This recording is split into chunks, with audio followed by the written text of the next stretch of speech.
Welcome to the LaSTEM Collective Podcast, a monthly partnership of the SCILS Region 8 LaSTEM Center and Louisiana Delta Community College, bringing you conversations and accomplishments, opportunities, and experiences in the Louisiana Region 8 STEM ecosystem and beyond. And now, here are your hosts, Ryan Pierce and Cathi Cox-Boniol. We made it. We did. What?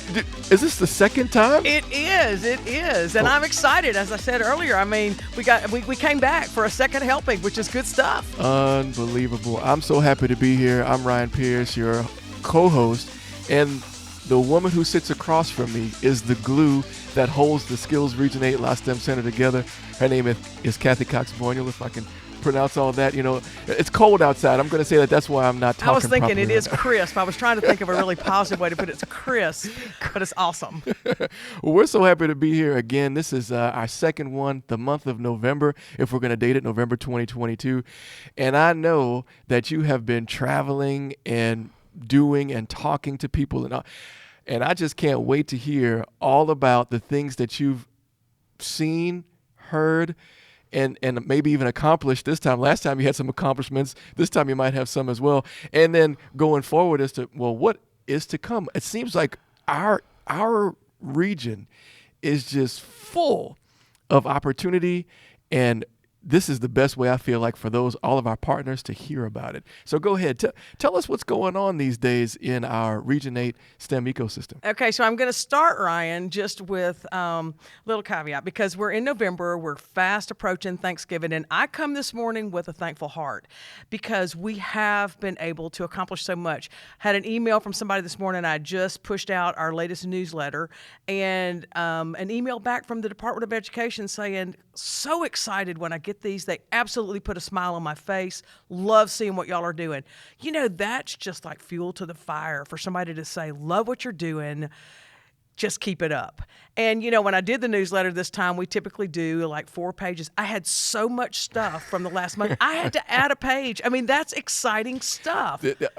Right. So 6 pages now, you said? No. We try to hold it to 4, so that makes it 5. And I got to tell you, Louisiana Delta Community College was one reason I had to add a half a page because of our big spooky science thing, Right. which we had to, we talked about it last time, but I wanted to feature it in the newsletter. And I don't ever want to leave anything out. And so that was a really good problem to have. We have to add a page this time. It goes electronically, so that's not a problem. But just to think about my gratitude. Listen, we are in the last phase of year 3 of the first funding cycle. We are actually writing the RFP, that we'll submit in January. So, I mean, can't believe it, but we've made it through that first phase. So much good stuff going on, growing by leaps and bounds. We've added staff. We're already looking at adding more partners. I mean, just thankful. I'm feeling super grateful. And of course, this opportunity, another new thing to come along. And so, Ryan, I'm thankful for you. I'm thankful for Louisiana Delta Community College. I'm thankful for the opportunity we share. Well, we're so happy to have you on board with us and partnering with us. That makes us feel good. It makes us feel important, like we're really doing something that we're maybe affecting some change in some way in our area. You know how important the STEM education is. It can't be said enough, and we have to continue to grow that idea and that feeling of and that momentum of let's do something special. Let's get more into the sciences and the mathematics and really just change the landscape, from an education perspective, but then also when it comes to employment and jobs, we want those jobs to stay here. We want all the innovation to be here in Region 8 and all across the I-20 corridor. And so again, with things that we're doing, hopefully that'll get us moving in that direction. So tell us, Cathi, what is the news that you wanted to share with us from the region? Again, you said so many new opportunities, Absolutely. So much growth. What are we talking about today? All right. So we're going to start with a follow-up with something we talked about last time. So you just as a kind of a little bit of a backstory, if somebody's just coming to the table, we were part of the CS for All Summit that was in Memphis, Tennessee. We were one of the national commitment makers. We have committed to serving a minimum of 200 middle grades girls over the course of the year in computer science. So got an email from CS for All with some exciting news. Of course, here it is. I'm throwing some stuff up here, Ryan. Oh, yeah, absolutely. So you see, there it is. We made the commitment. It's official. Wow. We made the commitment, and We were part of 180 of those commitments across the country. But this was the news that just tickled me. We actually fell within 3 of their core goals. They emailed us and said, what we're doing here in Northeast Louisiana, we are raising awareness about the need, which that's something you kind of alluded to a while ago. We are serving underrepresented minority groups, which goes, I mean, that runs the gamut. And when we think about Northeast Louisiana, we've got a lot of marginalized groups here that have every right to have these opportunities, just like anybody else in the state. And then, of course, serving rural communities. They found value in that. And so we were tickled, not just, this is a great project, we appreciate your commitment, but the fact that we were able to check the box by 3 of their core goals. Total excitement around this. And it's funny that you say that, because what you're talking about, checking the box, sometimes that is seen in a light that is not as positive. But when we're checking boxes here in Region 8, it's to, again, affect change, to get those involved even more excited, and to really bring in, kind of like, I hate to use this analogy, but just give this whole region a hug.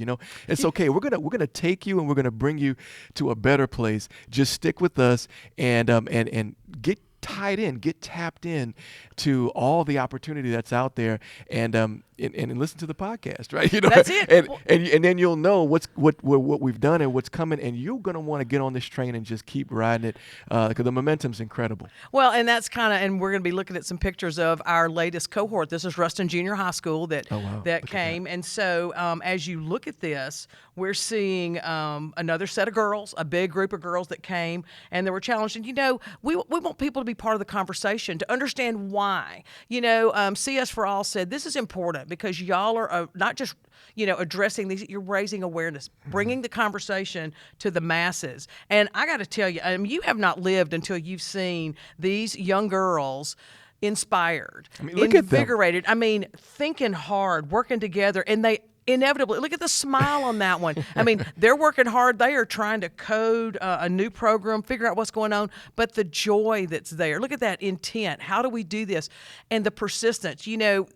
It's hard. They are learning new stuff. We are taking them into arenas that they never probably dreamed they would ever do. There's Missy Woolley, our new assistant director, working with them. But to see them, to celebrate their efforts, I just really can't imagine anything more rewarding than that. And so when I look at these pictures, I'm like, yeah, we got to keep this going. It looks like something, obviously this was targeted to young ladies, but it really looks like something that anybody would really get into, because I just looking at the smiles, looking at the intent, like you said, I'm curious to know what they did. I want to dive in just by looking at the pictures and explore, just like they are. They seem like they're having so much fun. They are, and I got to tell you, it's been interesting to hear the teachers, because our statewide initiative this year is Girls in STEM, and so we have dedicated our time and energy to that, to show that it can be done.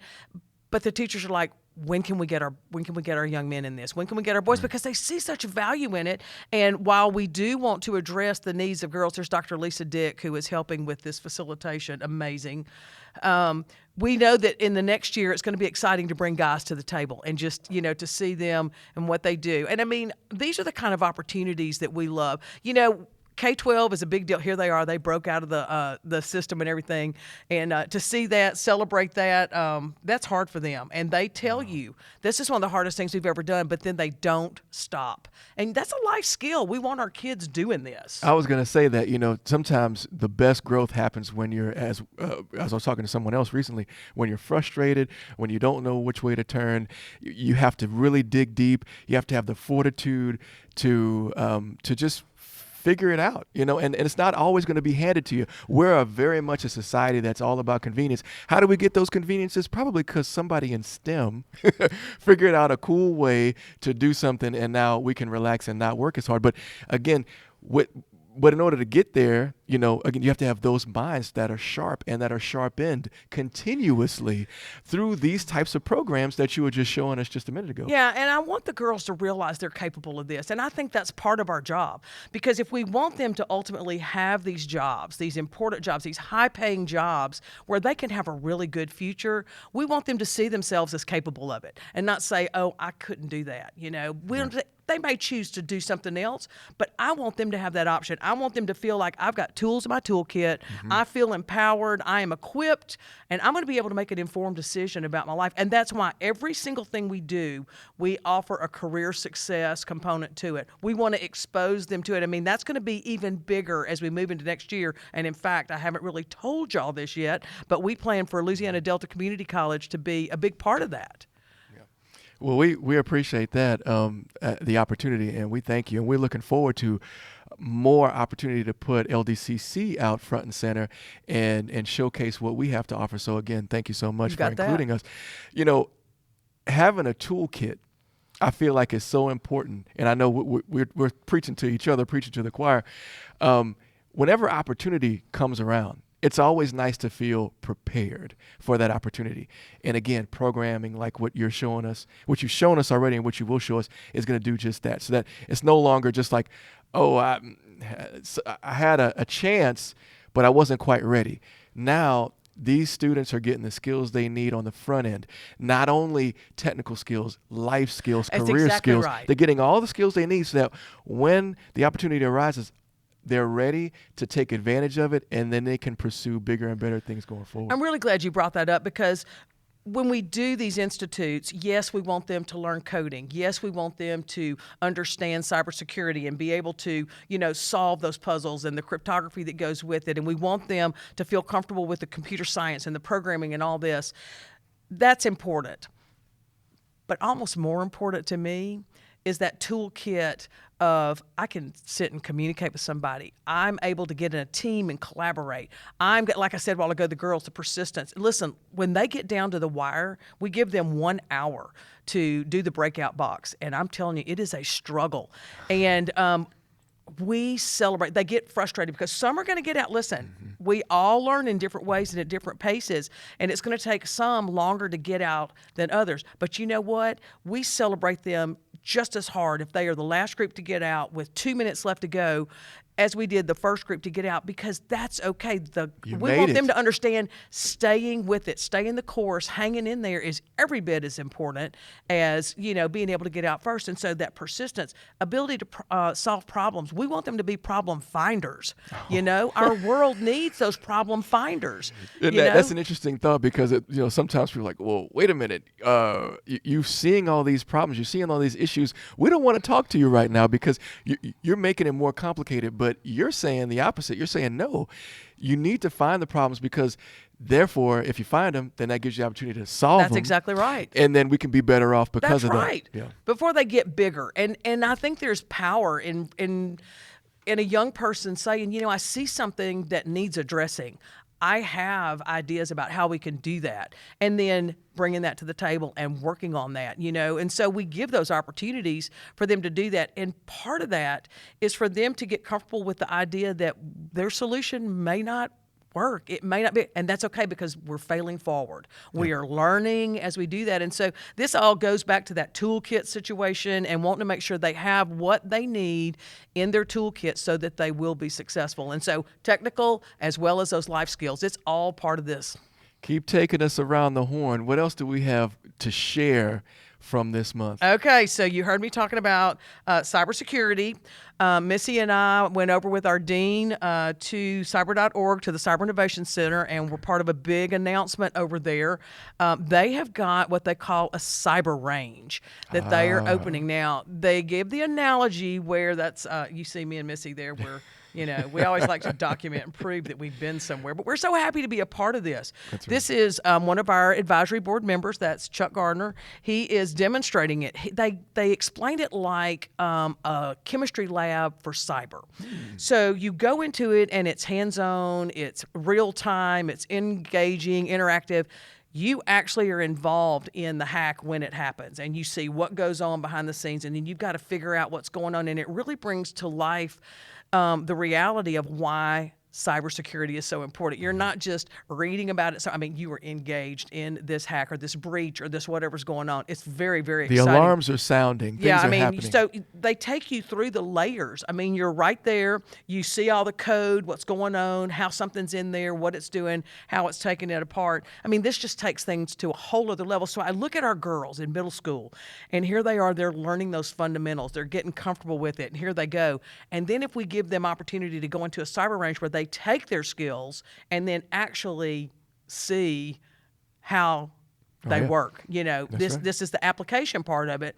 Not just numbers, but you see the real world aspect of cybersecurity. So it's a series almost. It's a series of events. You're building. I'm going to learn how to code. Then I'm going to find ways to apply what I learned, not just in this one bubble, if you will, or in this one silo, but then I'm going to apply it in another place, which could be at the cyber range. Really neat stuff. Yeah, cyber.org, they're major players in this, and they want to extend education out, cyber education and innovation throughout. And I mean, it's great that they're putting this on. This is one group that I always hear about when it comes to anything computing and technical.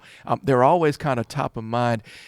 It's a proud moment. Not that I have anything specific dealing with them, but just to know that the money, the grant dollars, the effort is there, and they're making good on their promises to provide for our region. And you just have to be happy about that. Well, and it's not just our region. Of course, it's our state, but this is a national thing. In fact, when we got to this, you see, here's our governor. He was there. It was a big deal. So he was there for the ribbon cutting, and they were talking about the number of jobs right now in the region. I mean, it was like 2,100 jobs, and you think people get with it. But I'm going to back up one picture and show you. Okay, so this is the U.S. Director for Cybersecurity. I mean, this is Jen Easterly. I mean, she is, talk about a powerful woman in STEM. I mean, she was like the first woman to go to West Point or something like that. Wow. And yeah, she has been in the military and all this, and she addressed the group, and you sit there and you think, yeah, just what you said. Wow.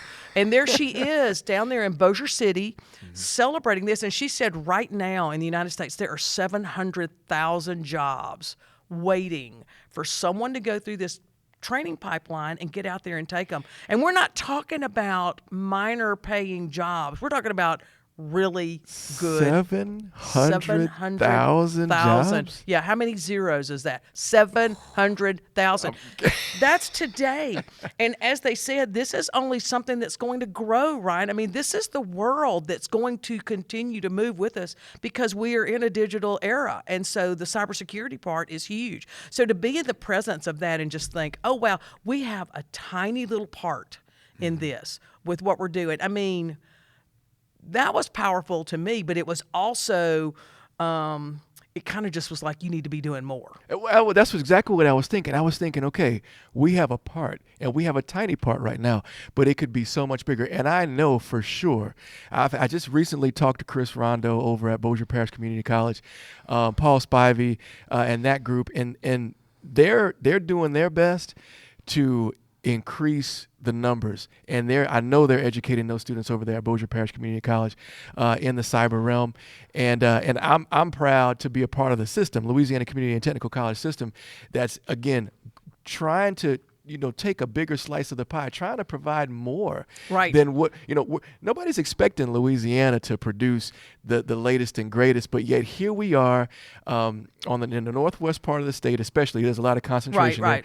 And we're doing things to enhance the education and the experiences, the internships, the apprenticeships through these resources like cyber.org, and it's just going to keep getting better. And so my hat's off again to our partners at BIPSI. We really appreciate what they've done and what they continue to do. So I'm glad you brought that up because that kind of gives us a window to talk a little bit about how SCILS fits into this. Okay, so here I am sitting at Louisiana Delta Community College talking to you. Y'all are a SCILS partner.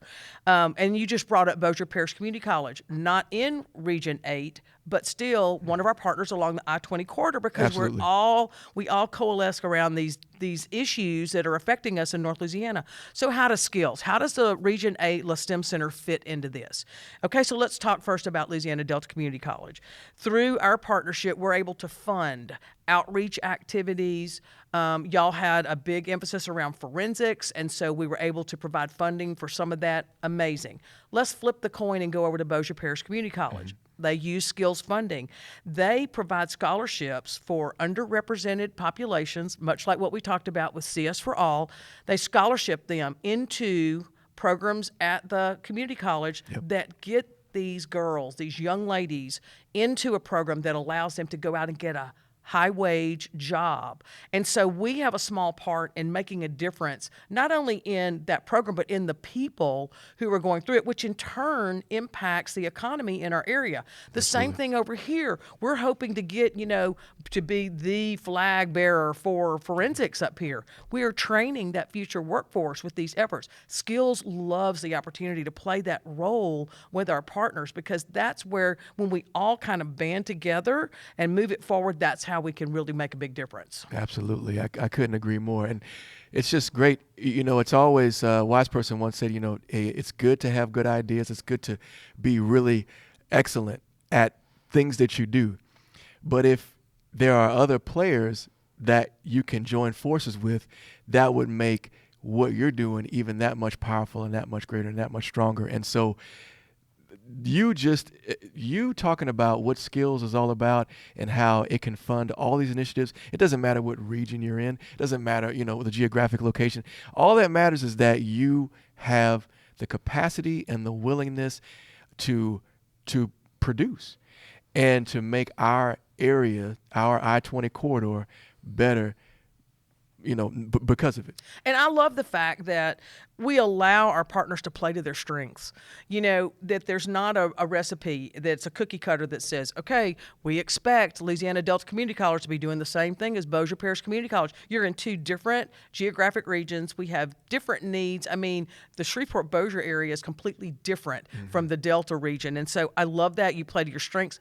But at the end of the day, like you said, it all produces and works towards success for all of us along the I-20 corridor. Absolutely. So give us some more good news. This is like the good news show, right? If we could ever have a good news morning or evening broadcast, my. This is it. Of course, it's really focused on STEM, but still, this is just fantastic. So what else have y'all been up to? Okay, so we got to have some fun. So here it is. This was Trunk or Treat. I think I might have mentioned this when we were together last time, but Missy and I were invited to come out to the Lincoln Parish Early Childhood Center and participate in Trunk or Treat. Everybody knows about Trunk or Treat. It's a safe way to trick or treat. Lots of fun. Yeah, but we're just not going to go out and hand out the Tootsie Rolls. We didn't do that. We left that to the VFW next door. And we put together simple little STEM kits for these 4-year-olds. And as they came through, we challenged them to take their little kit home and to do the STEM challenge. It was make a monster. Okay. Make a monster. Ooh, it was Halloween scary. themed. Yeah, I was scared all the way. But here's the deal. That's it sounds like it's just a really simple thing, and it is. But we are starting to plant a seed. Look at that. With these little young'uns. And when they get home and they're peeling through their Tootsie Rolls and, they're eating their candy, and then they're like, oh, make a monster. And then they are challenged with, how do I take what's in this bag and make a monster? And, these are the kids that one day will show up in CS for You and like, how do I take what I have here and, accomplish what they're challenging me to do? We want them to feel comfortable with that. Can you go back to that picture of all the little ones? Oh, and listen, that's just one class. That's a huge line. All of those lives that are being impacted, they don't even know it. No. That they're being exposed to these things. Planting the seed so that it will hopefully blossom one day into a wonderful flower or even tree of STEM excitement and innovation. That's incredible. Well, and I think too, when we take the time, and people are like, why are y'all dealing with little people? Well, there's another side to that. These children are going to sit home at night with their mom and dad or their grandma or their aunt or their neighbor or whoever the adult is responsible in their lives, and they're going to sit down with them together. And the adult may have never thought about it. They may have never thought about this, and they may say, oh, I wonder, because our information's in there, why are we doing this at Halloween? there's a conversation to start. And then you've got one more person that comes to the table and you talk about the importance in this and something, that we hope will empower them, moving forward, because we want there to be a progression of, engaging opportunities for them. So yeah, it was precious. It was Halloween. They were in rare form, little people doing their thing in costumes. And we just had a ball, but it was another opportunity. That's the theme of what we're talking about today, Ryan, is opportunities. And we were tickled to be a part of it. And you said that was just one class, that was one of many. Class. So a bunch of different students ran through that trunk or treat. I'm going to say, to their credit, they did it one class at a time, or we would have been totally overwhelmed. So they would make sure they got one group through, because it was like a snake. They came all the way down our row, then all the way down the row on the other side, and the squealing, and the excitement, and oh my gosh, it was the best. There's nothing wrong with getting candy, by the way. Candy's good. And let's talk about that for a second. So how is candy manufactured? Exactly. That Food could be science. Exactly. And it's interesting. We have found so many different ways to pull them in. At all ages, you'll have young ladies that are like, I just don't know about this. And you say, you put any product in your hair in the morning? There you go. Right. Do you? Because a lot of them want to be hairdressers. They want to.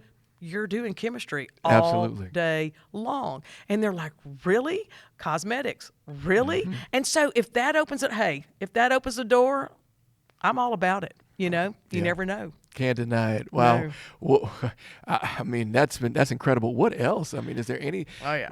I feel like you probably have a ton of things to talk about today. Yeah. What's coming up next? Okay, now look, here's the deal. And anybody out there that knows me knows this has been the last frontier for me to delve into. Look, you've got me in the podcast. Talking is easy deal for me. You're natural. I can do that. But this idea of social media has just been, it's been hard for me. So the day of trunk or treat with LPEC, after we, monstered up everybody, Missy and I went and got trained on how to do social media for SCILS. Okay. Because here's the deal. We have to be willing to reach people in multiple ways. The writing is a good fit for me, and the newsletter's not a big deal. I do the e-blast with resources. That's fine. The podcast is easy, but you got to be willing to do what's hard. And so we went that day and we were trained, and we made a commitment to start pushing out 2 to 3 posts per week. And it's to share information about what's going on with SCILS, with our LaSTEM Center, but also we are sharing news about powerful women in STEM, what our participants are saying, so that people can hear the voice of the students. Just whatever might start a conversation. And so exciting. It's a big deal. It's kind of been an expectation, because the state realizes if you want to reach the masses, you've got to go where the masses are. And so we are now attempting that. That is a really big deal for us, and so we're excited.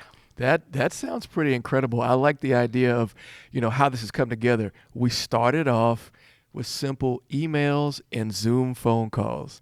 I shouldn't say phone, but you get what I'm saying. Yeah. It started just like that, with what we knew. Yep. And, the funding came through, and we put on projects, and we met face to face. And I often wondered, how is this being documented? How are we keeping track of this? And certainly you're very, very, very good about taking pictures and writing things up. But it makes sense to then move on into, now we're in social media, Facebook, Instagram, YouTube, through these podcasts. You have to tell a story, like you said, in so many different ways. And like you said, meet people where they are. I'm thrilled, and I'm sure that SCILS is thrilled. I hope that you have a good team that you're working with, because I know you got trained, but you can't do it all, no. Right? You have to be able to, delegate some things out there to other folks. So, but I feel like now it's complete. The media conversation is at least rounding out. Maybe we haven't touched every single thing, but it's more complete now. The only thing I would ask is, when are you going to do some mail out, some direct mail? Yeah, well, that's funny, because even like when we do our invitations for the Mini SCILS Summit in May, we do that electronically. It's just more cost effective. But I was thinking, as you were talking, Ryan, we have to be willing to model the behavior that we're asking of our young people and the people that go through our programs. If we're not willing to learn something new and tackle a new challenge and stay with it till we figure it out and, meet people where they are and this, that, and the other, then why are we standing up and trying to, affect these young people? And so, here I am, ripe old age of 63, dipping my toe into it. I will tell you too, it's not my favorite thing to do, but that's okay. That's real world. And we want our folks, your students here at Louisiana Delta Community College, they have to understand that it's not always going to be what they want to do, but it may be something that is required, and we need to do that. It's definitely necessary. And I love that you basically said you're walking the walk. You're not just talking the talk. You're not just telling those that are trying out this STEM thing for the first time, and you're trying to encourage them and say, come on, do it. It's going to be hard. You might get frustrated, but it's okay. Just stay with it. You're doing some of the same things, just in a different venue. Well, and also it's saying don't stay on your island, don't stay in your silo. If I had, this would not be happening. And I will admit, I lean on Missy a lot for this. She's much better with it, but we plan it together, we schedule it, we, what's going to be meaningful, this, that, and the other. And so, it's find your people, use your resources, and hey, say, we need help. We went and got trained. And so we hope that we're modeling that. And I appreciate you saying it almost completes the picture, because we've tried to think about every avenue to get the word out, and then we have to be patient. We have to be willing to let it get traction, know. And so what we're hoping is, people will follow us and share so that more people are a part of it. And so that's what we're asking, And she is even on Instagram. I shared this in the newsletter. She's done a link tree or whatever so that our podcast, people can get to our podcast when they go to the Instagram page. I saw that, and it's funny what you said, because we keep bouncing off of each other. You said sometimes things take time. Yep. We want to get the followers, but we realize that it's a build. And I was doing a live stream with a marketing guru yesterday. Wow. And he said something very similar, because I asked him, well, if you're going to put a marketing strategic plan in place, how long is it going to take? I'm hiring you to get my business on the right track. How long is it going to take before we see the fruits of our labor? And he's like, it's going to at least be a year. It takes 2 to 3 months sometimes just to do the analysis part of what you've already accomplished, what you're doing currently, and how that's being received. You got to know who your demographic is, and so on and so forth. So he went into a lot of things that were, he's obviously the expert. But my point in all this is that things take time. Whenever we have new initiatives, like just skills in general, that took a little while to get off the ground. Absolutely. And then get all the partners engaged. And now we're just, again, momentum, right? Trying to just stay on the path and just keep letting this thing build. Social media presence is going to build. It's going to come. Well, and we're confident in that because we've seen it work with other things. And so I see that you've already thrown up. This is actually the newsletter that went out today. Our podcast is there on the front page. And I was telling you earlier, I didn't even know how to get a picture of the podcast, and I had to get one of my student workers at Louisiana Tech to come in and help. But I watched how to do that and everything so that we could have a visual to go with it. But it's exciting to be able to announce this across the state. Look at, and we were smiling in that picture. We were smiling. I wish I could say that was a total plan, but I was just trying to snip where I could, and I think it turned out okay.